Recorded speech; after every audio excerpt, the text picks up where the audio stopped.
Corona वबा जहां बेशुमार लोगों के लिए मौत का पैगाम लाई, वहां बहुत से ऐसे भी हैं जिन्हें एक नई राह दिखलाई और आगे बढ़ने का मौका फराहम किया। खबर है कि कोरोना पर बनने वाली पाकिस्तानी शॉर्ट फिल्म ने दुनिया भर में पाकिस्तान का नाम रोशन कर दिया।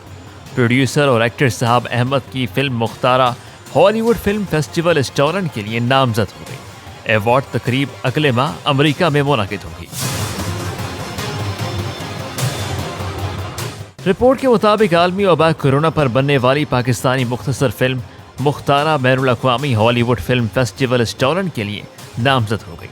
इस अवार्ड के लिए दुनिया भर के 120 मुल्कों में बनने वाली 750 से ज़ायद फिल्मों ने हिस्सा लिया, जिसमें से 80 फिल्मों को इस फेस्टिवल के लिए नामजद किया गया, जबकि मुख्तसर फिल्मों की कैटेगरी में सिर्फ 4 फिल्मों को मुंतखब किया गया।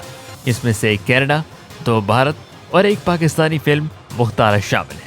इस फिल्म के प्रोड्यूसर साहब अहमद ने अपनी मदद आप के तहत मुख्तसर बजट में न सिर्फ ये फिल्म प्रोड्यूस की, बल्कि इसमें अदाकारी के जौहर भी दिखाए। फिल्म की दीगर कॉस्ट में नई अदाकारा समन शेख, अब्बास राय, जावेद इकबाल और साहब अहमद शामिल हैं।